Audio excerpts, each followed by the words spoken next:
إن الحمد لله نحمده ونستعينه ونستغفره ونؤمن به ونعوذ بالله من شرور أنفسنا ومن سيئات أعمالنا من يهده الله فلا مضل له ومن يضلله فلا هادي له وأشهد أن لا إله إلا الله وحده لا شريك له وأشهد أن محمدا عبده ورسوله أما بعد فأعوذ بالله السميع العليم من الشيطان الرجيم ومن همزه ونفخه ونفثه بسم الله الرحمن الرحيم وقال الله تعالى قد أفلح من تزكى وقال الله تعالى في مقام آخر ورهبانية ابتدعوها ما كتبناها عليهم إلا ابتغاء رضوان الله فما رعوها حق رعايتها فآتينا الذين آمنوا منهم أجرهم وكثير منهم فاسقون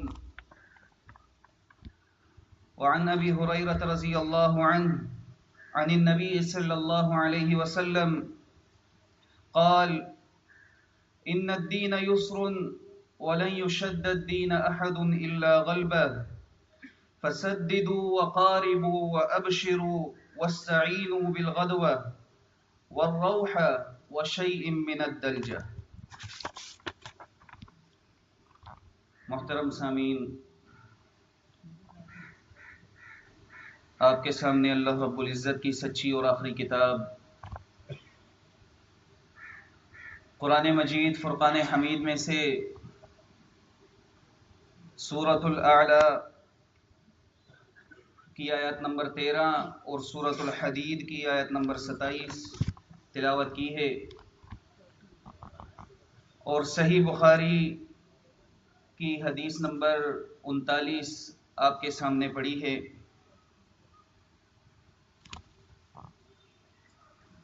اللہ رب العزت نے انسانیت کو پیدا کیا، پیدا کر کے اس کا ایک مقصد متعین کیا، وہ مقصد جو مالک نے اپنی کتاب میں 27ویں پارے سورہ ذاریات کے اندر تذکرہ کیا کہ وَمَا خَلَقْتُ الْجِنَّ وَالْإِنسَ إِلَّا لِيَعْبُدُونَ، کہ بلا شبہ ہم نے جن و انس کو پیدا کیا ہے اپنی بندگی کے لیے۔ بندگی صرف مالک کی ہوگی، یہی مقصد انسانیت کے پیدا کرنے کا تھا، اور اس کو ایک دین کا پیروکار بنایا، اور اس دین کے متعلق مالک نے بیان فرمایا کہ یہی دین جو ہے یہ مجھے پسند ہے۔ سورہ آل عمران میں تذکرہ فرمایا ان الدین عند اللہ الاسلام، کہ بے شک دین اللہ کے نزدیک یہ اسلام ہی ہے۔ اور سورہ آل عمران میں ہی ارشاد فرمایا وَمَن يَبْتَغِ غَيْرَ الْإِسْلَامِ دِينًا فَلَن يُقْبَلَ مِنْهُ، جو کوئی اسلام کے سوا کسی اور دین کا طلبگار ہوگا فَلَن يُقْبَلَ مِنْهُ، اس سے ہرگز قبول نہیں کیا جائے گا۔ وَهُوَ فِي الْآخِرَةِ مِنَ الْخَاسِرِينَ، اور دو ٹوک اعلان کر کے بتا دیا کہ اسلام کے سوا کسی اور دین کا طلبگار، اسلام کے سوا کسی اور دین کا پیروکار، اسلام کے سوا کسی اور دین کا داعی یا کسی اور دین کی طرف بلانے والا، کسی اور دین کی طرف دعوت دینے والا، یہ آخرت میں جو ہے وہ خسارہ اٹھانے والوں میں سے ہوگا۔ اسلام ایک جامع دین ہے جس میں ساری انسانیت کے لیے ہر دور میں مکمل طور پر رہنمائی موجود ہے۔ وہ دور آزمائش کا دور ہو، وہ دور بشارت کا دور ہو، وہ دور تکالیف کا ہو، وہ دور بھوک کا ہو، افلاس کا ہو، کوئی بھی دور ہو، ہر دور کے اندر اسلام مکمل طور پر جو ہے وہ رہنمائی کرتا ہے۔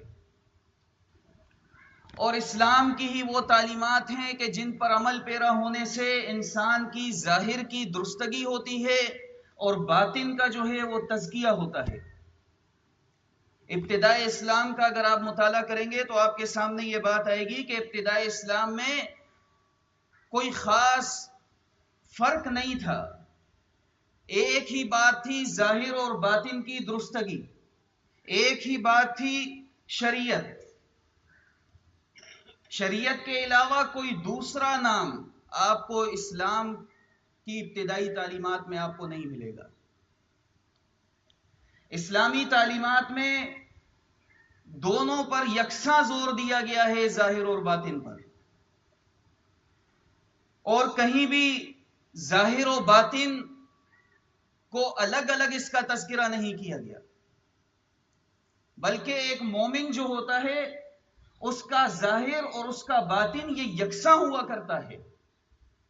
اگر مومن دن کا مجاہد ہے تو رات کا وہ عابد ہوا کرتا ہے۔ اسی طرح ابتدائی اسلام میں یہ چند لوگوں کے اندر یہ عام خیال پایا جاتا تھا کہ بندہ جس قدر اپنے اوپر تکلیفیں اٹھاتا ہے اسی قدر اللہ جو ہے وہ بندے سے خوش ہوتا ہے، اور اس کی بڑی عبادت یہ شمار ہوتی ہے۔ اسی لیے مطالعہ کرنے سے یہ بات سامنے آتی ہے کہ اس وقت لوگ اپنے جسم کو بڑی بڑی تکلیفیں دیا کرتے تھے اور سمجھتے تھے کہ جس قدر جسم کو جو ہے وہ تکلیفیں دی جائیں گی ہمارا مالک ہمارا رب ہم سے اتنا ہی راضی ہوگا، اور جس قدر تکلیفیں دی جائیں گی ہماری روح میں اس قدر صفائی اور پاکیزگی آئے گی۔ اسی سوچ کے پیش نظر، اسی سوچ کے نتیجے میں یونانیوں کے اندر اشراقیت نے وجود لیا، عیسائیوں میں رہبانیت نے وجود لیا، ہندوؤں میں جوگ نے وجود لیا، اور نام نہاد مسلمانوں نے اسلام کے مد مقابل لا کر دین طریقت کو کھڑا کر دیا۔ اس میں کیا ہوتا تھا اور کیا ہو رہا ہے؟ دین طریقت میں یہی شروع سے چلا آ رہا ہے کہ ان میں کوئی گوشت نہ کھانے کا عہد کر لیتا ہے کہ میں گوشت نہیں کھاؤں گا، وہ گوشت جو اللہ تعالیٰ نے حلال کیا ہے۔ کوئی ہفتہ یا 40 دن میں ایک دفعہ غذا کرتا ہے، کوئی سر تا پیر برہنہ رہتا ہے اور ہر قسم کے لباس کو تقدس کا ننگ سمجھتا ہے۔ کوئی چلے کی سردی میں اپنے بدن کو ننگا رکھتا تھا، کوئی عمر بھر یا سالہ سال اپنے آپ کو کھڑا رکھتا یا بیٹھا رہتا اور سونے اور لیٹنے سے جو ہے وہ گریز کرتا تھا۔ کوئی اپنا ایک ہاتھ کھڑا رکھتا تھا کہ سوکھ جائے، کوئی عمر بھر تاریک تہخانوں اور غاروں میں چھپ کر اللہ کی روشنی تلاش کرتا۔ یہ تمام کام کر کے یہ سوچ ان کی تھی کہ یہ کام کر کے ہمارا رب ہم سے راضی ہوگا اور ہمارا رب ہم سے خوش ہوگا۔ لیکن اگر شریعت محمدی صلی اللہ علیہ وسلم کا مطالعہ کیا جائے تو ہمارے سامنے یہ بات آتی ہے کہ نہ تو ساری زندگی کوارا رہنے سے ہمارا مالک ہم سے خوش ہوتا ہے، نہ ترک دنیا کر کے مالک خوش ہوتا ہے، نہ اہل و عیال اور زن و فرزند کے تعلق سے نفرت رکھ کر اللہ کی محبت حاصل ہوتی ہے، بلکہ ہمارے سامنے رسول اللہ صلی اللہ علیہ وسلم کی سنت نے یہ بات واضح کر دی، یہ بات ہمارے سامنے کھول کر رکھ دی کہ ان میں سے کوئی بھی چیز جو پہلے آپ کے سامنے بیان کی گئی ہیں ان میں سے کوئی بھی چیز عبادت نہیں ہے۔ اور عبادت کیا ہے وہ بھی کر کے ہمیں رسول اللہ صلی اللہ علیہ وسلم نے بتایا۔ یاد رکھیں، ہمارا اپنے جسم کو تکلیف دینا اللہ تعالیٰ اس سے بے نیاز ہے، ہمارا 40 دن تک غذا نہ لینا اللہ تعالیٰ اس سے بے نیاز ہے۔ یہ تمام کام دین طریقت کے اندر کیے گئے، اور جب سمجھایا گیا کہ دیکھیں ایسا نہ کرے، اللہ تعالیٰ نے یہ تعلیمات نہیں دی، رسول اللہ صلی اللہ علیہ وسلم نے یہ ہمیں کر کے نہیں دکھایا، ہمیں نہیں سکھایا، یہ تو آگے سے فوراً کہہ دیتے ہیں کہ جی اگر رسول اللہ صلی اللہ علیہ وسلم کی اور اسلام کی یہ تعلیمات نہیں ہیں تو پھر کیا بندہ بھوکا رہ کر اپنے جسم کو تکلیف نہیں دیتا ماہ سیام کے اندر؟ کیا ماہ سیام کے اندر بندہ سارا دن جو بھوکا رہتا ہے اپنے جسم کو تکلیف نہیں دیتا؟ یہ دین طریقت کے پیروکاروں کی طرف سے ایک سوال اٹھایا جاتا ہے کہ آپ ہمارے صوفیاء پر، آپ ہمارے اکابرین پر تو نقطہ اعتراض کرتے ہیں کہ وہ بھوکے رہے، انہوں نے پیٹ جو ہے وہ اپنے پتھر باندھ لیے لیکن غذا نہ لی، انہوں نے پیاس جو ہے وہ برداشت کی۔ یہ بات ایک الگ موضوع ہے کہ سچ ہے کہ جھوٹ ہے، ہم اس کی سچائی یا جھوٹ کی بیس میں نہیں پڑھتے۔ بہرحال روزے کے متعلق جو یہ کہتے ہیں، یاد رکھیں یہ ایک ایسی عبادت ہے جس کے متعلق مالک کائنات نے بے انتہا آسانی دی ہے، اور یہ جتنی آسان عبادت ہے اس کو اس قدر جو ہے صوفیاء کے ہاں مشکل کر کے بتایا جاتا ہے۔ مالک نے صوم کے متعلق دوسرے پارے سورۃ البقرہ میں ارشاد فرمایا کہ فَمَنْ كَانَ مِنْكُمْ مَرِيضًا أَوْ عَلَى سَفَرٍ فَعِدَّةٌ مِّنْ أَيَّامٍ أُخَرَ، تم میں سے جو کوئی مریض ہو یا مسافر ہو اس کو چاہیے کہ بعد میں روزے رکھ لے۔ ماہ سیام کے اندر مالک اس کو پابند نہیں کرتا اگر وہ مریض ہے یا مسافر ہے۔ اور مالک نے کیا ارشاد فرمایا روزے کے متعلق کہ یرید اللہ بکم اليسر ولا یرید بکم العسر، مالک تمہارے لیے آسانی چاہتا ہے، مالک تمہارے لیے مشکل نہیں چاہتا۔ اسی طرح بعضوں نے کہا جی یہ حج بھی تو بڑا تکلیف کا باعث ہے، یہ حج جو ہے کیا اس میں بندہ اپنے جسم کو تکلیف نہیں دیتا؟ تو حج کے متعلق مالک نے کیا ارشاد فرمایا اپنی کتاب کے اندر کہ حج مالک نے اس پر فرض کیا ہے جس کو من استطاع الیہ سبیلا، جس کے پاس طاقت ہو اس راستے کی، جو استطاعت رکھتا ہو۔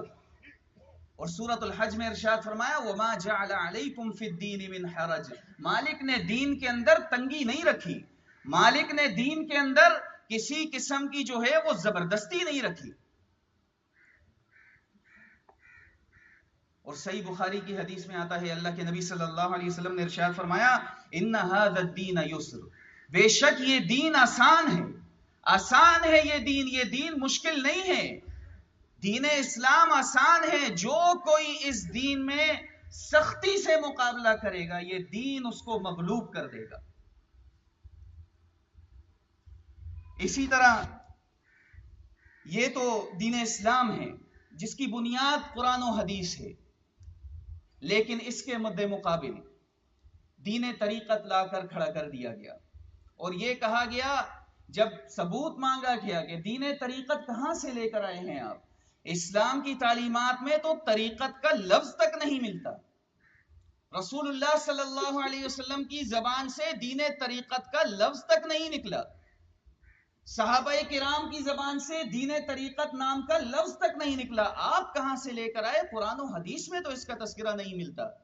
تو کہا جاتا ہے کہ جی قرآن میں جہاں جہاں لفظ آیا ہے تزکیہ یا تزکیہ نفس کا جو لفظ آیا ہے قرآن میں، اس سے مراد ہی دین تصوف ہے، اور جہاں حدیث میں احسان کا تذکرہ آیا ہے، جس طرح جبرائیل علیہ السلام نے صحیح مسلم کی حدیث میں آتا ہے اللہ کے نبی صلی اللہ علیہ وسلم سے پوچھا تھا ایمان کیا ہے، اسلام کیا ہے، احسان کیا ہے؟ وہ کہتے ہیں کہ یہ جو جبرائیل علیہ السلام نے احسان کے متعلق پوچھا تھا یہی تو دین تصوف ہے، یہی تو دین طریقت ہے، ورنہ جبرائیل علیہ السلام کو پوچھنے کی کیا ضرورت تھی؟ حالانکہ یہ صوفیاء لوگ ایسے ہیں کہ ان کے نزدیک قرآن و حدیث کی اہمیت کیا ہے، قرآن و حدیث کی وقت کیا ہے ان کی نظر میں، ان کی چند مثالیں میں آپ کے سامنے بیان کر کے آگے چلتا ہوں۔ ایک کتاب ہے اس کا نام ہے کوکن عمری، اس کتاب کے صفحہ نمبر 321 پر ایک مشہور صوفی ہیں عفیف الدین تلمسانی، وہ لکھتے ہیں قرآن کے متعلق کہ قرآن میں توحید کہاں ہے، وہ تو پورے کا پورا شرک سے بھرا پڑا ہے، انا للہ و انا الیہ راجعون۔ وہ کہتے ہیں کہ جو شخص اس کی اتباع کرے گا یعنی قرآن کی، وہ کبھی توحید کے بلند مرتبے پر پہنچ ہی نہیں سکتا۔ استغفر اللہ، یہ ان کا نظریہ ہے قرآن کے متعلق۔ اور اسی کتاب کے اسی صفحے پر 321 نمبر صفحے پر حدیث رسول صلی اللہ علیہ وسلم کے بارے میں ایک اور مشہور صوفی جن کو صوفیاء کا سردار کہا جاتا ہے، جن کے یہ دعوے تھے کہ سبحانی ما اعظم شانی، جن کے یہ دعوے تھے کہ میرا جھنڈا رسول اللہ صلی اللہ علیہ وسلم کے جھنڈے سے بلند ہے، جو کہتے تھے کہ میری شان، اس کے تو کیا ہے، میری شان تو بہت بڑی ہے. بایزید بستامی ان کے متعلق لکھا ہے، وہ کہتے ہیں کہ تم اہل شریعت لوگ، ایک بات کی ذرا سی وضاحت کر دوں اس حوالے سے پہلے، کہ صوفیاء کے ہاں 4 درجے ہیں.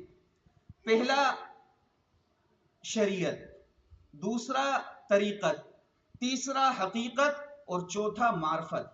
وہ کہتے ہیں کہ جیسے ابھی الحمدللہ ہم شریعت محمدی صلی اللہ علیہ وسلم کے پیروکار ہیں، وہ کہتے ہیں کہ یہ جو شریعت والا ہے یہ سب سے نچلے درجے والا ہے. جب یہ تھوڑا سا ترقی کرتا ہے تو پھر یہ طریقت کے درجے پر آتا ہے، پھر یہ جب تھوڑا سا ترقی کرتے ہیں تو پھر یہ آتا ہے حقیقت کے درجے پر. یہ اہل طریقت سے اوپر ہیں، اہل حقیقت. اور پھر یہ جب مزید ترقی کرتا ہے تو پھر اس کو معرفت حاصل ہو جاتی ہے. یہ ان کا چوتھا درجہ ہے، اور اس کے بعد پھر وہ باقی آگے کے عقائد ہیں. وہ کہتے ہیں کہ تم اہل شریعت لوگ، بایزید بستامی کہتے ہیں کہ تم اہل شریعت لوگ اپنا علم فوت شدہ لوگوں سے حاصل کرتے ہو، اور ہم نے اپنا علم اس ذات سے حاصل کیا ہے جو ہمیشہ زندہ ہے، یعنی اللہ تعالی. ہم لوگ کہتے ہیں کہ حدثنی قلبی عن ربی، کہ میرے دل نے میرے رب سے روایت کی ہے. اور تم سے جب پوچھا جاتا ہے اور تم کہتے ہو کہ تم سے جب پوچھا جاتا ہے کہ یہ بات تم کہاں سے لے کر آئے، تم کہتے ہو فلاں روایت میں ہے، فلاں راوی نے مجھ سے روایت کیا. اور اگر تم سے پوچھا جائے وہ راوی کہاں ہے تو تم کہتے ہو وہ فوت ہو گیا. تو پھر اگر پوچھا جائے کہ اس فلاں راوی نے کس سے روایت کیا، تم کہتے ہو فلاں سے روایت کیا. پھر تم سے پوچھا جائے وہ کہاں ہے، تم کہتے ہو وہ بھی فوت ہو گیا. تو اس نے کہا کہ تم اہل شریعت لوگ اپنا علم حاصل کرتے ہو فوت شدہ لوگوں سے، یعنی محدثین. تم ان سے حاصل کرتے ہو، اور ہم اپنا علم ڈائریکٹ اللہ سے حاصل کرتے ہیں. اسی لیے انہوں نے دعویٰ کیا حدثنی قلبی عن ربی، میرے دل نے میرے رب سے روایت کیا. معاذ اللہ، یہ دعویٰ رسول اللہ صلی اللہ علیہ وسلم نے نہیں کیا، یہ دعویٰ صحابہ کرام نے نہیں کیا. لیکن یہ دعویٰ اگر ہوا ہے تو یہ دعویٰ دین طریقت کے اندر ہوا ہے. قرآن و حدیث کا یہ استہزاء اور یہ مذاق، یہ ان کے ہاں کوئی بڑی بات نہیں ہے. ان کی کتابوں کے اگر آپ مطالعہ کریں گے آپ کے سامنے یہ بات آئے گی کہ قرآن و حدیث کی تو کوئی وقت ہی نہیں تھی ان کے سامنے. ایک حوالہ ہے فتوحات مکیہ نامی کتاب کا، اس میں ایسے ہی پوچھا گیا ایک صوفی سے کہ جی آپ یہ عقائد کہاں سے لے کر آئے ہیں، آپ کو یہ بات کس نے بتائی؟ تو ابن عربی کے متعلق ہے کہ اس نے فوراً کہہ دیا، اس نے کہہ دیا کہ حدثنی قلبی عن ربی، میرے دل نے میرے رب سے روایت کی ہے. صوفیاء لوگ، یہ تو ان کا نظریہ ہے قرآن و حدیث کے متعلق. یہ تزکیہ نفس حاصل کرنے کے لیے دعویٰ تزکیہ نفس کا ہوتا ہے کہ تزکیہ نفس حاصل کرنے کے لیے یہ مختلف عبادتیں اور مختلف ریاضتیں کرتے ہیں، اور وہ عبادتیں اور وہ ریاضتیں کر کر یہ دعویٰ کرتے ہیں کہ ان کے ذریعے ہم اللہ تک پہنچتے ہیں.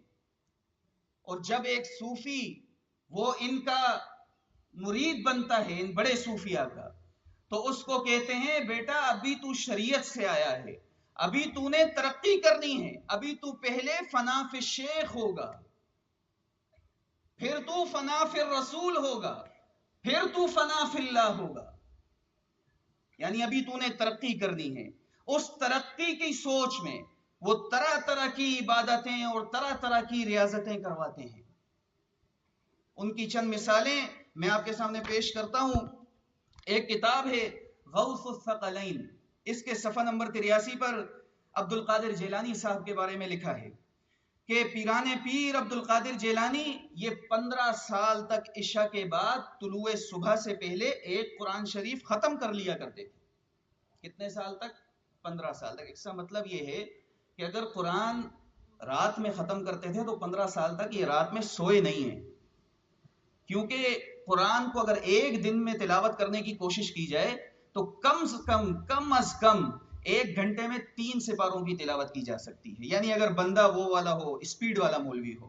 تو 1 گھنٹے میں 3 سپاروں کی تلاوت کر سکتا ہے، یعنی 20 منٹ میں 1 سپارہ. تو 30 سپاروں کے لیے کتنا ٹائم چاہیے؟ کم از کم 10 گھنٹے تو چاہیے، 10 گھنٹے چاہیے کم از کم. وہ 10 گھنٹے کی تو بڑی مشکل سے رات ہوتی ہے. اس کا مطلب یہ ہے کہ 15 سال تک وہ رات میں سویا نہیں کرتے تھے، بلکہ وہ یہ قرآن شریف جو ہے رات میں ختم کر لیتے تھے. اور کس حالت میں کرتے تھے آگے اس کا بھی تذکرہ آ رہا ہے. آپ نے یہ سارے قرآن پاک 1 پاؤں پر کھڑے ہو کر ختم کیے. 1 پاؤں پر، ایسے 1 پاؤں کھڑے رکھا اور 1 پاؤں پر کھڑے ہو کر ختم کیے. یہ خود فرماتے ہیں کہ میں 25 سال تک عراق کے جنگلوں میں تنہا رہا، 1 سال تک گھاس اور پھینکی ہوئی چیزوں پر گزارا کرتا رہا، اور پانی تو مطلقاً پیا ہی نہیں. پھر 1 سال تک صرف پانی پیتا رہا، پھر تیسرے سال صرف پانی پر گزارا کرتا رہا، پھر 1 سال تو ایسا آیا کہ نہ کچھ کھایا، نہ پیا، نہ سویا. انہوں نے تو سائنس کو فیل کر دیا ہے. سائنس کہتی ہے کہ 3 دن تک اگر انسان پانی نہ پیے 3 دن تک تو کیا ہوگا؟ مر جائے گا وہ. اور غذا کے متعلق کیا کہتی ہے سائنس؟ 7 دن کا، کہ 7 دن تک اگر اس نے کچھ کھایا نہیں تو اس کی یقین ہے کہ اس کی موت واقع ہو جائے گی. اور یہاں عبد القادر جیلانی صاحب کہتے ہیں کہ جی 15 سال تک تو میں راتوں کو سویا نہیں، 25 سال یہ مقام حاصل کرنے کے لیے، جو ان کا مقام ہے، جو ان کو کہا جاتا ہے غوث العظم، جو ان کو کہا جاتا ہے غوث پاک، یہ مقام حاصل کرنے کے لیے انہوں نے 25 سال تک جو ہے وہ عراق کے جنگلوں میں گزارے. صحابہ کرام میں بھی بعض لوگ تھے جو اس طرف سے آئے تھے، عیسائیت سے، رہبانیت وغیرہ سے آئے تھے. بعض صحابہ کا میں آپ کے سامنے تذکرہ کرتا ہوں. ابو داؤد کی روایت ہے، عثمان بن مظعون رضی اللہ تعالیٰ عنہ، یہ اللہ کے نبی صلی اللہ علیہ وسلم کے رضائی بھائی تھے. ان کے متعلق آتا ہے کہ اللہ کے نبی صلی اللہ علیہ وسلم نے ان کو بلایا. ابو داؤد کی روایت میں ہے، وہ آپ کے پاس آئے تو آپ صلی اللہ علیہ وسلم نے فرمایا، اے عثمان ارغبت عن سنتی، اے عثمان کیا تو نے میری سنت سے جو ہے وہ انحراف کر دیا ہے؟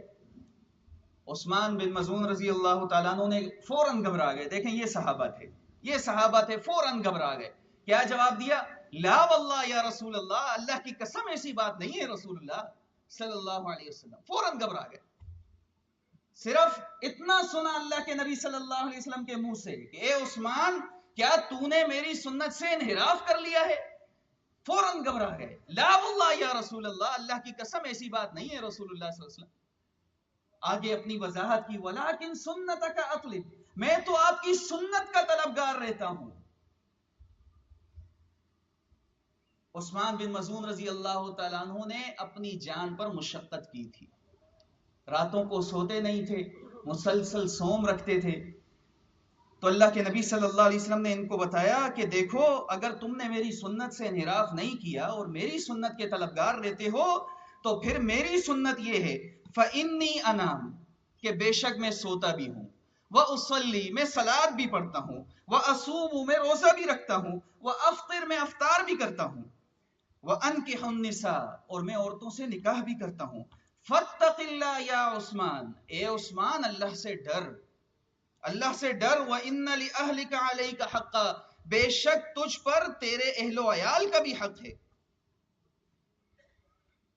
تجھ پر تیری بیوی کا بھی حق ہے، تجھ پر تیرے مہمان کا بھی حق ہے، تجھ پر تیری جان کا بھی حق ہے. لہٰذا کبھی روزہ رکھ، کبھی نہ رکھ، اسی طرح کبھی صلاۃ پڑھ اور کبھی سویا بھی کر. یعنی رسول اللہ صلی اللہ علیہ وسلم نے کیا سنت بتائی کہ میری سنت یہ ہے کہ میں سوتا بھی ہوں، میں عبادت بھی کرتا ہوں. میری سنت یہ ہے کہ میں روزہ بھی رکھتا ہوں، میں افطار بھی کرتا ہوں. لہٰذا تم پر لازم ہے اے عثمان کہ میری سنت کو اپناؤ. یہ رسول اللہ صلی اللہ علیہ وسلم نے عثمان بن مظعون رضی اللہ تعالیٰ عنہ کو نصیحت کی. اس حدیث کے پیرائے سے ہم یہ تو کہہ سکتے ہیں کہ جو کام اس کتاب میں تذکرہ کیا گیا ہے، غوث الثقلین کتاب میں جو کام عبد القادر جیلانی صاحب کے متعلق لکھا گیا ہے، یہ کام اللہ کے نبی صلی اللہ علیہ وسلم کے سنت سے انحراف میں کیا گیا ہے، ان کی سنت کے مطابق نہیں کیا گیا یہ کام. اسی طرح ایک اور کتاب ہے مشائخ چشت، اس میں لکھا ہوا ہے صفحہ نمبر 155 ہے اس کا کہ معین الدین چشتی صاحب، یہ جو اجمیر میں مدفون ہیں معین الدین چشتی اجمیری، یہ کثیر المجاہد تھے، 70 برس تک رات کو سوئے نہیں ہیں۔ کتنے برس تک؟ 70 برس تک یہ رات کو سوئے نہیں ہیں۔ صحابی رسول عبداللہ ابن عمر رضی اللہ عنہما، ان کے متعلق اللہ کے نبی صلی اللہ علیہ وسلم کو معلوم ہوا کہ وہ مسلسل روزے رکھتے ہیں اور ساری رات عبادت کرتے ہیں، صحیح بخاری کی روایت ہے۔ تو اللہ کے نبی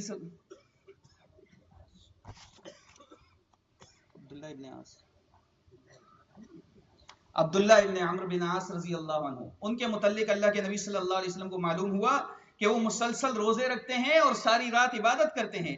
نبی صلی اللہ علیہ وسلم نے ان کو بلایا، وہ کہتے ہیں نبی صلی اللہ علیہ وسلم نے مجھے بلایا، میں اللہ کے نبی صلی اللہ علیہ وسلم کے پاس گیا، آپ سے ملاقات کی، آپ صلی اللہ علیہ وسلم نے دریافت کیا کہ اے عبداللہ کیا یہ خبر صحیح ہے کہ تو متواتر روزے رکھتا ہے؟ ان سے پوچھا اے عبداللہ کیا یہ خبر صحیح ہے کہ تو متواتر روزے رکھتا ہے اور ایک بھی نہیں چھوڑتا اور رات بھر نماز پڑھتا ہے؟ تو انہوں نے اقرار کیا کہ اللہ کے نبی ہاں ایسا ہے۔ تو اللہ کے نبی صلی اللہ علیہ وسلم نے فرمایا دیکھ روزہ بھی رکھ بے روزہ بھی رہ، یعنی روزہ بھی رکھ، افطار بھی کر، عبادت بھی کر، سو بھی۔ کیونکہ وجہ کیا ہے؟ کیونکہ تیری آنکھ کا بھی تجھ پر حق ہے، جسم کے یہ جو اعضاء ہیں ان کا بھی ہم پر حق ہے۔ یہی نصیحت رسول اللہ صلی اللہ علیہ وسلم نے عبداللہ ابن عمر بن عاص رضی اللہ عنہ کو کی کہ تیری آنکھ کا بھی تجھ پر حق ہے۔ تو عبداللہ رضی اللہ تعالیٰ عنہ کو کہا کہ تیری بیوی کا بھی تجھ پر حق ہے۔ انہوں نے کہا اللہ کے نبی صلی اللہ علیہ وسلم پھر میں کیا کروں؟ اللہ کے نبی صلی اللہ علیہ وسلم نے فرمایا روزہ بھی رکھ، افطار بھی کر۔ انہوں نے کہا اللہ کے نبی میں کتنے روزے رکھوں؟ اللہ کے نبی صلی اللہ علیہ وسلم نے ان کو ایک کی نصیحت کی، انہوں نے کہا مجھ میں زیادہ طاقت ہے۔ اللہ کے نبی صلی اللہ علیہ وسلم نے ان کو مہینے میں 2 روزوں کی نصیحت کی، انہوں نے کہا مجھ میں طاقت زیادہ ہے۔ اللہ کے نبی صلی اللہ علیہ وسلم نے 3 کی نصیحت کی، انہوں نے کہا مجھ میں طاقت زیادہ ہے۔ تو اللہ کے نبی صلی اللہ علیہ وسلم نے ان سے کہا کہ تو داؤد علیہ السلام کی طرح روزہ رکھ۔ انہوں نے کہا اللہ کے نبی یہ داؤد علیہ السلام کا روزہ کیسا تھا؟ تو عبداللہ ابن عمر رضی اللہ تعالیٰ عنہ کو اللہ کے نبی صلی اللہ علیہ وسلم نے بتایا کہ ان کا روزہ ایسا تھا کہ وہ ایک دن روزہ رکھتے تھے، ایک دن کا روزہ چھوڑ دیا کرتے تھے۔ پھر تم اس طرح روزہ رکھو۔ اور جب دشمن سے مقابلہ ہوتا، کس کا؟ داؤد علیہ السلام کا۔ جب دشمن سے مقابلہ ہوتا تو پیٹھ نہیں پھیرتے تھے۔ اس پر عبداللہ رضی اللہ عنہ نے عرض کی اے اللہ کے نبی میرے لیے یہ کیسے ممکن ہے کہ میں پیٹھ پھیر جاؤں؟ یہ صحابی رسول کہہ رہے ہیں اللہ کے نبی صلی اللہ علیہ وسلم اگر میں داؤد علیہ السلام کی طرح روزہ رکھوں گا میرے لیے یہ کیسے ممکن ہے کہ میرا دشمن سے مقابلہ ہو اور میں پیٹھ پھیر جاؤں؟ اللہ کے نبی صلی اللہ علیہ وسلم نے ان کو اس حدیث کے آخری الفاظ، بڑے ہی قیمتی الفاظ جو کہ ان لوگوں کے عقائد کی دھجیاں اڑا دیتے ہیں جو مسلسل صوم رکھ کر اللہ تعالیٰ کی خوشنودی حاصل کرنے کی کوشش کرتے ہیں۔ اللہ کے نبی صلی اللہ علیہ وسلم نے فرمایا کہ جو صوم دہر رکھتا ہے اس کا روزہ ہے ہی نہیں۔ 2 مرتبہ آپ صلی اللہ علیہ وسلم نے اس حدیث کے اندر یہ بات ارشاد فرمائی۔ اسی طرح آپ دیکھیں کہ یہ جو کام اپنی جان کو تکلیف دینے کے کیے جاتے ہیں اللہ کے نبی صلی اللہ علیہ وسلم نے اس سے سخت نفرت کا اظہار کیا ہے۔ مسلسل روزے رکھنا۔ اسی طرح ایک کتاب ہے صوفیاء نقشبندی، اس میں آتا ہے حج کے متعلق جو انہوں نے کہا ہے کہ جی ہم تو حج کو بھی جاتے ہیں تو تم تھوڑی تکلیف اٹھاتے ہو، شریعت والے کیا کرتے ہو تم صرف یہاں سے جاتے ہو اور سواری پر بیٹھتے ہو اور وہاں اتر جاتے ہو، اور پھر جو ہے کعبے کے طواف اور شیطان کو کنکریاں مارنا اور منا اور عرفات میں قیام کر کے تم وہاں پر تم چھوٹی تکلیفیں اٹھاتے ہو۔ تو صوفیاء نقشبندی میں انہوں نے لکھا کہ صوفیاء کے سردار بایزید بستامی 30 سال تک شام کے جنگلوں میں ریاضت اور مجاہدے کرتے گئے۔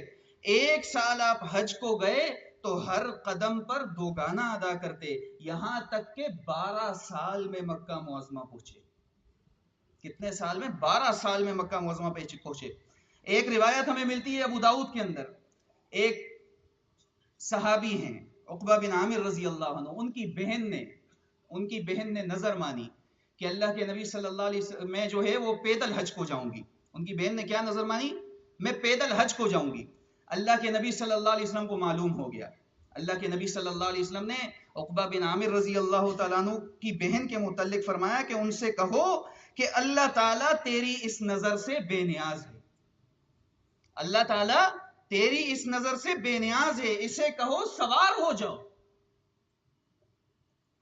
اگر پیدل حج کو جانے کی، اگر اپنے جسم کو مشقت دینے سے، اگر اس طرح کوسوں میل سینکڑوں میل پیدل چل کر اللہ کے گھر جانے سے اللہ تعالیٰ راضی ہوتا تو اللہ کے نبی صلی اللہ علیہ وسلم عقبہ بن عامر رضی اللہ عنہ کی بہن کو منع نہ کرتے.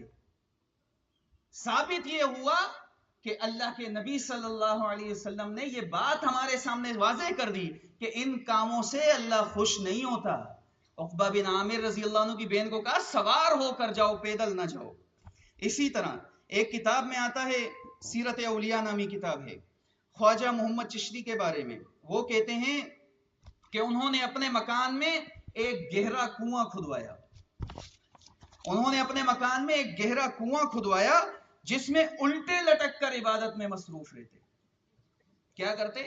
الٹے لٹک کر عبادت میں مصروف رہتے. اللہ کے نبی صلی اللہ علیہ وسلم، لازمی بات ہے لٹکتے کیسے ہوں گے؟ رسی سے ہی لٹکتے ہوں گے یا کوئی مضبوط چیز ہوگی. لٹک کر عبادت میں مصروف رہتے. تو اب ایک رسی کے متعلق ذکر آتا ہے. روایت ہے یہ صحیح بخاری کی کہ نبی صلی اللہ علیہ وسلم مسجد میں تشریف لے گئے.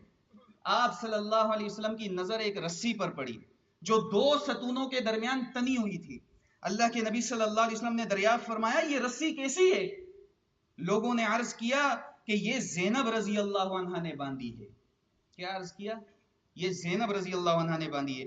جب وہ نماز میں کھڑی کھڑی تھک جاتی ہیں تو اس سے لٹکی رہتی ہے. کیا کہا؟ جب وہ کھڑی کھڑی نماز میں تھک جاتی ہیں تو اس سے لٹکی رہتی ہیں. نبی صلی اللہ علیہ وسلم نے فرمایا نہیں نہیں، یہ رسی نہیں ہونی چاہیے، اسے کھول ڈالو. تم میں سے ہر شخص کو چاہیے کہ جب تک دل لگے نماز پڑھے، تھک جائے تو بیٹھ جائے. یہ اسلام کی تعلیمات ہیں، یہ اسلام کی تعلیمات ہیں. اور دین ہے، یہ تو صلاۃ ہے، فرض ہے.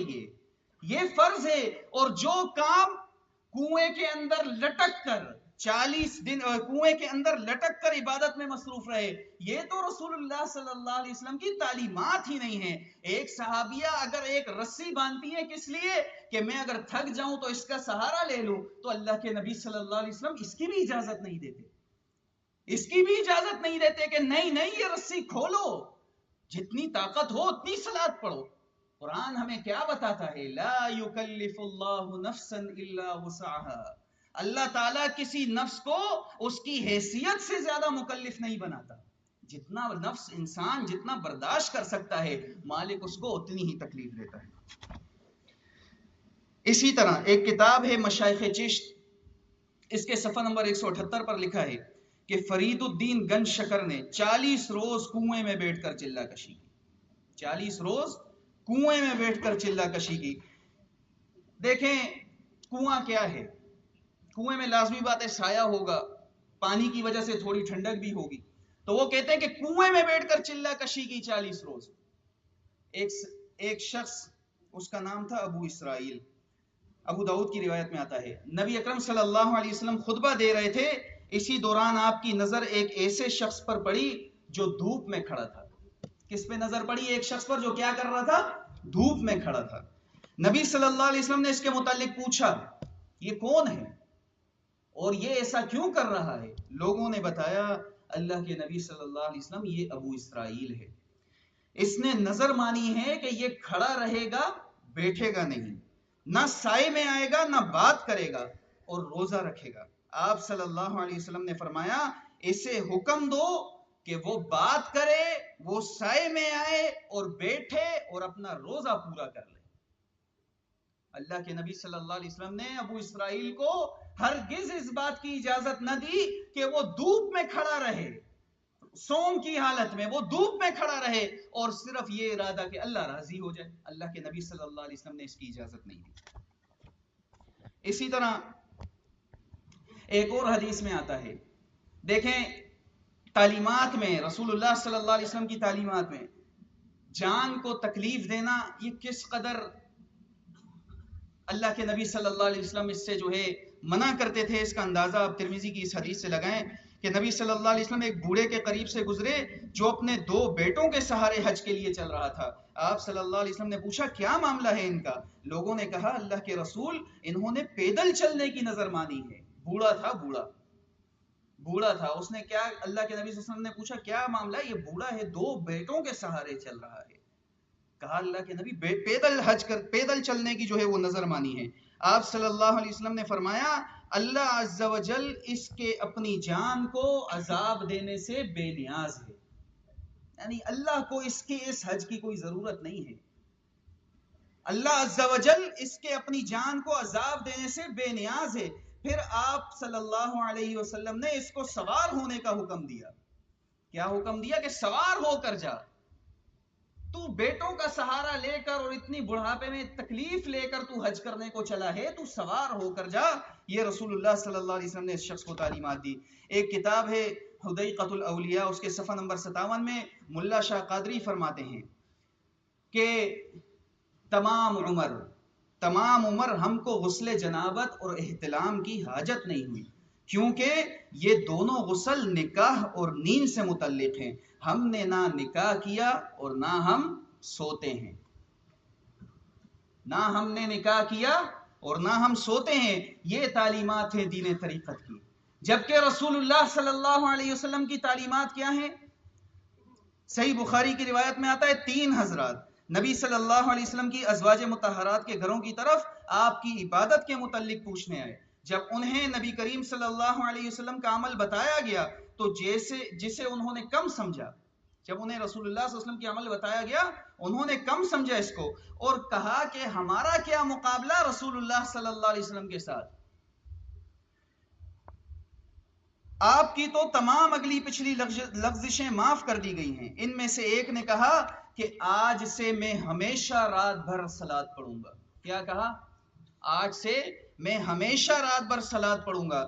دوسرے نے کہا میں ہمیشہ روزے رکھوں گا، یعنی صائم رہوں گا اور کبھی ناغہ نہیں ہونے دوں گا۔ تیسرے نے کہا کہ میں عورتوں سے جدائی اختیار کروں گا۔ تیسرے نے کیا کہا؟ میں عورتوں سے جدائی اختیار کر لوں گا اور کبھی نکاح نہیں کروں گا۔ پھر نبی کریم صلی اللہ علیہ وسلم تشریف لائے اور ان سے پوچھا کیا تم نے ہی یہ باتیں کہی ہیں؟ ان سے پوچھا کیا تم نے یہ باتیں کہی ہیں؟ تو انہوں نے جب اس کا اقرار کیا تو اللہ کے نبی صلی اللہ علیہ وسلم نے کہا سن لو، اللہ تعالیٰ کی قسم، اللہ رب العالمین سے میں تم سب سے زیادہ ڈرنے والا ہوں، اور میری سنت کیا ہے؟ میں تم میں سب سے زیادہ پرہیزگار ہوں۔ میری سنت یہ ہے کہ میں روزے بھی رکھتا ہوں، میں افطار بھی کرتا ہوں، میں صلات بھی پڑھتا ہوں رات میں اور سوتا بھی ہوں، اور میں عورتوں سے نکاح بھی کرتا ہوں۔ اور پھر بڑے تاریخی جملے ارشاد فرمائے فَمَن رَغِبَ عَن سُنَّتِي فَلَيْسَ مِنِّي، جو میری سنت سے انحراف کرے گا وہ مجھ میں سے ہے ہی نہیں۔ اب صوفیاء میں جو لوگ کہیں کہ جی ہم تو نکاح نہیں کرتے، ہمیں تو حاجت ہی نہیں آئی کبھی غسل جنابت کی کیونکہ ہم نے نکاح ہی نہیں کیا، ہم ساری زندگی جو ہے وہ کنوارے رہے، تو ہم اس حدیث کے پیرائے سے کہتے ہیں فَمَن رَغِبَ عَن سُنَّتِي فَلَيْسَ مِنِّي، جس نے رسول اللہ صلی اللہ علیہ وسلم کی سنت سے انحراف کیا اس کا رسول اللہ صلی اللہ علیہ وسلم سے کوئی تعلق ہی نہیں ہے، اس کا کوئی تعلق ہی نہیں ہے رسول اللہ صلی اللہ علیہ وسلم سے۔ آپ دیکھیں یہ رسول اللہ صلی اللہ علیہ وسلم کی تعلیمات ہیں، اس کے متعلق جو لوگ اپنی جانوں پر تکلیفیں اٹھاتے ہیں، اپنی جانوں کو مشقت میں ڈالتے ہیں، اپنی جانوں کو طرح طرح کی تکالیف سے دوچار کرتے ہیں کہ ہمارا نفس پاک ہو جائے گا، ہمیں تزکیہ نفس حاصل ہو جائے گا، اور رسول اللہ صلی اللہ علیہ وسلم ان کو کیا جواب دیتے ہیں یہ آپ کے سامنے آ گیا۔ اور صوفیاء یہ سب کر کے کیا کہتے ہیں کہ جی ہم جو ہے وہ فنا فی الشیخ ہو گئے، پھر ہم فنا فی الرسول ہو گئے، پھر ہم فنا فی اللہ ہو گئے۔ ایک کتاب ہے فوائد الفوائد، اس میں آتا ہے کہ ایک حسین بن منصور حلاج نامی مشہور صوفی، اس سے ایک شخص نے پوچھا کہ میں نے سنا ہے آپ نے جو ہے وہ رسالت کا دعویٰ کیا ہے۔ حسین بن منصور حلاج نے کہا ظالم تو نے تو میری شان کم کر دی، میں نے تو خدائی کا دعویٰ کیا ہے۔ استغفر اللہ معاذ اللہ، یہ دعوے ہیں ان کے، ان عبادتوں اور ان ریاض ہونے کے بعد، جن کا رسول اللہ صلی اللہ علیہ وسلم کی تعلیمات سے کوئی تعلق نہیں ہے. آج آپ دیکھیں بڑی آوازیں ہیں ختم نبوت کے متعلق، ایمان ہے ہمارا رسول اللہ صلی اللہ علیہ وسلم آخری نبی ہیں، لیکن جہاں ہم دوسروں پر انگلی اٹھاتے ہیں وہاں ہم اس گھر کے مجرم کو کیوں نہیں انگلی اٹھاتے؟ جو گھر کا مجرم ہے اس کے متعلق ہماری زبانیں بند ہیں، اور ویسے ہم کہتے ہیں کہ ختم نبوت پر ہماری جان بھی قربان ہے. ان کے دعووں میں کیا کیا بتایا جائے، ایسے ایسے دعوے ہیں کہ نقل کرتے ہوئے بھی خوف آتا ہے. ایک کتاب ہے شریعت و طریقت، اس کے صفحہ نمبر 500 پر لکھا ہوا ہے کہ قیامت کے روز معروف کرخی کو، یہ مشہور صوفی ہے، اس کو حکم ہوگا کہ بہشت میں چلو، یعنی جنت میں چلو. وہ کہے گا میں نہیں جاتا، میں نہیں جاتا، میں نے تیری بہشت کے لیے عبادت نہیں کی تھی.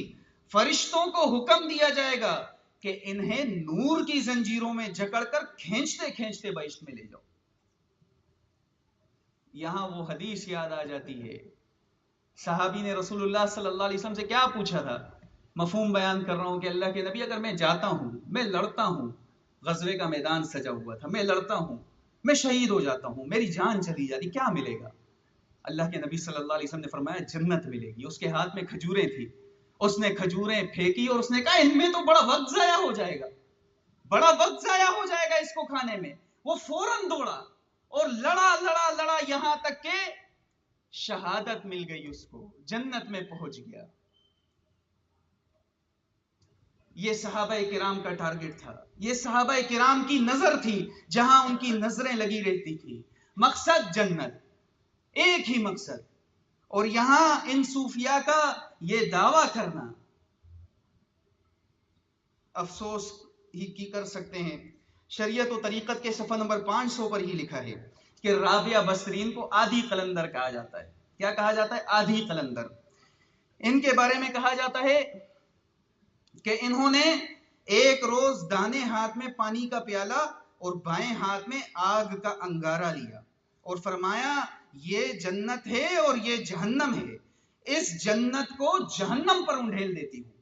کیا کہا؟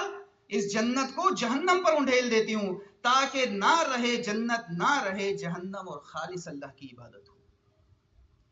استغفر اللہ، معاذ اللہ. اللہ تعالیٰ قرآن میں ہمیں کیا کہتا ہے؟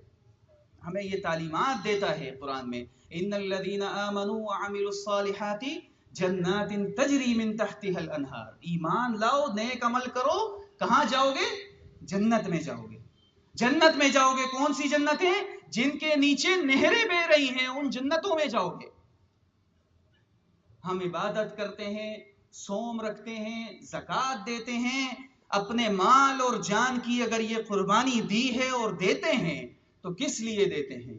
جنت کے لیے، کہ مالک ہمیں جنت میں داخل کر دینا، مالک ہمیں جنت کا حقدار بنا دینا. مالک نے تو مومنوں کی یہ دعا کا ذکر کیا ہے کہ مومن یہ دعا کرتے ہیں کہ ربنا اصرف عنا عذاب جہنم، اے پروردگار ہمیں جہنم کے عذاب سے بچا لینا جو کہ چمٹنے والا ہے، مالک اس سے ہمیں بچا لینا. یہ دعا کرتے ہیں مومن، جبکہ صوفیاء کے ہاں ان کا جو ہے مذاق اڑایا جاتا ہے. اب دیکھیں شریعت کی بنیاد یہ تو دو چیزوں پر ہے، ایک قرآن، دوسرا حدیث، یعنی رسول اللہ صلی اللہ علیہ وسلم کے اقوال. ان پر شریعت کی بنیاد ہے. اس کے بعد قرآن و سنت کی روشنی میں پھر اجماع اور اجتہاد کا نمبر آتا ہے. اور ان کے مقابل دین طریقت کی تین بنیادیں ہیں، تین بنیادیں جنہیں اتحاد ثلاثہ کہا جاتا ہے، یعنی حلول، وحدت الوجود اور وحدت الشہود. یہ حلول کیا ہے؟ حلول یہ ہے کہ صوفی غیر معمولی ریاضتیں کر کے اللہ کی ذات میں فنا ہو جاتا ہے. یہ عقائد، یہ نظریہ، یہ دین طریقت کے اندر پایا جاتا ہے کہ صوفی غیر معمولی ریاضتیں کر کے اللہ کی ذات میں فنا ہو جاتا ہے اور ذات الہی عرش سے اتر کر اس کے اندر حلول کر جاتی ہے، جسے یہ لوگ لاہوت کا ناسوت ہونا، موجد کا موجود میں اترنا کہتے ہیں. یعنی وہ کہتے ہیں کہ جو پہلے میں نے آپ کے سامنے ان کی عبادتوں کا، ان کی ریاضتوں کا تذکرہ کیا، یہ کہتے ہیں کہ جی حلول کر جاتے ہیں ہم، اللہ کی ذات میں فنا ہو جاتے ہیں. اور پھر اس کے بعد اس عقیدے نے پھر مزید ترقی کی ہے. مزید ترقی کی تو کیا ہوا؟ دوسری صدی ہجری میں لا الہ الا اللہ کا مفہوم یہ بیان کیا کہ اس کے سوا کوئی معبود نہیں ہے، نہ مقصود ہے، نہ موجود ہے. اس نظریے نے بعد کی صدیوں میں مزید ترقی کی تو معبود و مقصود کے الفاظ حذف ہو گئے اور لا الہ الا اللہ کا مطلب لا موجود الا اللہ ہو گیا. یعنی لا الہ الا اللہ کا کیا مطلب ہے؟ اللہ کے سوا کوئی معبود نہیں. اور انہوں نے اس کا مطلب کیا نکال لیا؟ لا موجود الا اللہ، یعنی اللہ کے سوا کوئی موجود ہی نہیں ہے. یہ سب کچھ جو تم دیکھ رہے ہو یہ سارا اللہ کا وجود ہے، نعوذ باللہ. خواہ کتا ہے، خواہ بلی ہے، خواہ نجاست ہے، خواہ کوئی پاک چیز ہے، خواہ کچھ بھی ہے، یہ سارا اللہ کا وجود ہے. موسیٰ علیہ السلام نے اللہ تعالیٰ سے کیا کہا تھا؟ مالک میں تجھے دیکھنا چاہتا ہوں، میں تجھے دیکھنا چاہتا ہوں. مالک نے کیا جواب دیا؟ تو مجھے نہیں دیکھ سکتا، نہیں دیکھ سکتا. اگر مالک کا وجود ہر جگہ ہوتا، ہر چیز مالک کے وجود کا حصہ ہوتی، تو مالک کی طرف سے موسیٰ علیہ السلام کو یہ کہا جا سکتا تھا کہ موسیٰ تیرا وجود بھی تو میری ذات کا ہی حصہ ہے. لیکن مالک کی طرف سے یہ نہیں کہا گیا. آخری جو ان کا نظریہ ہوتا ہے وحدت الشہود کا، وہ کہتے ہیں وحدت الشہود یہ ہے کہ بندہ فنا فی اللہ ہو کر اتنا عروج کرے کہ بلند ہو کر اصل یعنی اللہ سے واصل ہو جائے، اللہ سے جڑ جائے. یہ سب باتیں ہندوؤں کی ویدانت اور یوگ اور یونانیوں کی باطنیت اور عیسائیوں کی رہبانیت میں قدرے مشترک ہیں. یہ تین ان کے دین طریقت کی بنیاد ہے، جس کو حلول اور وحدت الوجود اور وحدت الشہود کہا جاتا ہے. اس کے متعلق تو آپ کے سامنے بیانات ہوتے بھی رہتے ہیں، وقت ابھی ختم ہو گیا ہے. اگر انشاءاللہ دوبارہ اس پر آپ کو مزید کافی مواد انشاءاللہ کسی اجتماع میں مل جائے گا حلول اور وحدت الوجود اور وحدت الشہود کے متعلق. مالک کائنات سے یہ دعا ہے کہ مالک کائنات ہمیں صحیح معنوں میں اسلام کو سمجھنے اور اسلام کی تعلیمات پر عمل پیرا ہونے کی توفیق عطا فرمائیں، اور اسلام کے سوا باقی جتنے ادیان ہیں مالک ان سے ہمیں دور ہی رہنے کی توفیق عطا فرمائیں، اور ہمیں قرآن و حدیث کو سمجھنے اور اس کے مطابق عمل کرنے کی توفیق عطا فرمائیں. اقول قولی هذا استغفر اللہ لی ولکم ولسائر المسلمین.